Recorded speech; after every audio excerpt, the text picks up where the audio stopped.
Okay, so I'm gonna go ahead and play this all the way through, then we're gonna get into it. So let's go.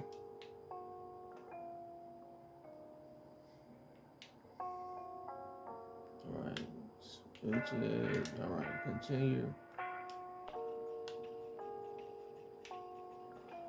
Alright, so now let's go ahead and get into it. Let's take it back. Alright. Now this will show you how sneaky, when you start to look at these videos, right, it becomes more clear that they have put a lot of deliberate intent and strategic intent behind finding different ways to weave in predetermined scenarios and scripted environment in general while you're playing against, especially the computer, right? So now I want to show two scenarios where my team, me and my team, is basically being forced to miss these two rebounds back to back for obvious reasons, right? So now this one right here, he's going to jump extremely early. It may seem like I'm nitpicking, but just follow me, right? Just follow through with me. So when you look at this right here, he jumps for the rebound, and I switched to him just a tad bit too late. Computer had already went into the jumping animation. So he jumps for the rebound well before it ever even touches the rim, right? You look at this, he's already jumping for it. He's already on his way up. When the ball is on its way down, he's already jumping for it. That didn't make any sense, but he was deliberately, the algorithm is purposefully making my man do this right here for the sole purpose of getting him to miss this rebound, right? The game does not want me to get this rebound, all right? This is another scripted event, all right? They have put a lot of deliberate intentions behind what the things that I point out in all of these videos, right? It's not just happenstance. So now he does that, and that allows for computer to get the rebound. So now we go down to the other side of the court, and my man right here, I'm on my guy right here this time. This is me now, right? And watch what happens. Now I have this guy right here boxed out. I'm the dominant rebounder. I'm the dominant paint player. My guy right here is averaging about somewhere around 11 rebounds, right? 10, 11, 12, something like that. So box out game, everything is great with my dude right here. So board comes, and watch the animation that he's forced to go into. Watch this right here. What is this? Right? He has the dominant position. Now, why is he going for this strange animation? Like, you never see, like, could your arm really even do that for real in real life? Like, without you deliberately trying to like break your shit? Like, what exactly is he doing right here other than the game triggering, because this is a triggered animation. You don't control what the specific animation that comes out, regardless of what you're doing.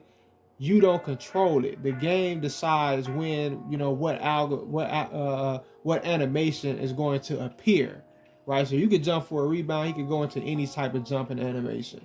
Now, how is it that I have the dominant position, but in the rebound literally comes right in my face, right? Right in my man's face, and he totally misses it.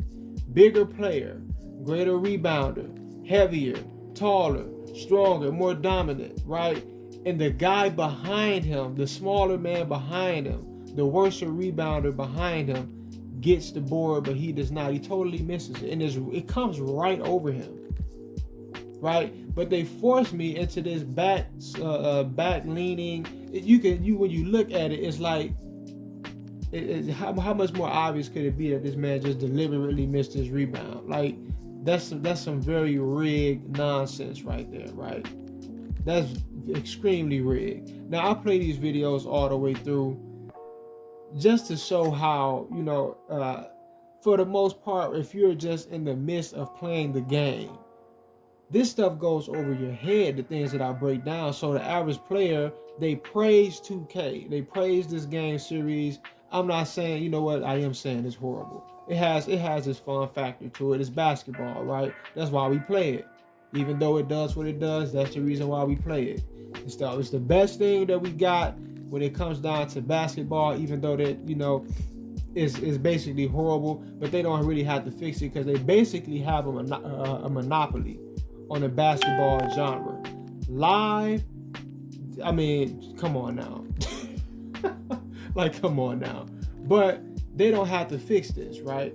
You know what I'm saying? The average user, they know how to code and put these little scripted algorithm, narrative, agenda-driven games. They know how to put that into it in such a way where you could only really notice it if you have, I wouldn't necessarily even say hyper intelligence, but you have to be, you know what I'm trying to say? Like, you have to have some sort of intellect about you to even see this stuff. The average Joe that's playing this game, they're not going to really recognize the things that I point out. They'll look at you like you're crazy. Like, oh man, you're just making excuses because you're losing. Who's losing? Wait a minute, who's losing? I'm blowing their ass out. No way in hell they gonna come anywhere near close to winning this, right? So that's not the issue. You get what I'm saying? That's not the issue. But I just wanted to cover that. I thought that was very interesting to see how that just happened back to back like that. But that'll do it for this video. Peace.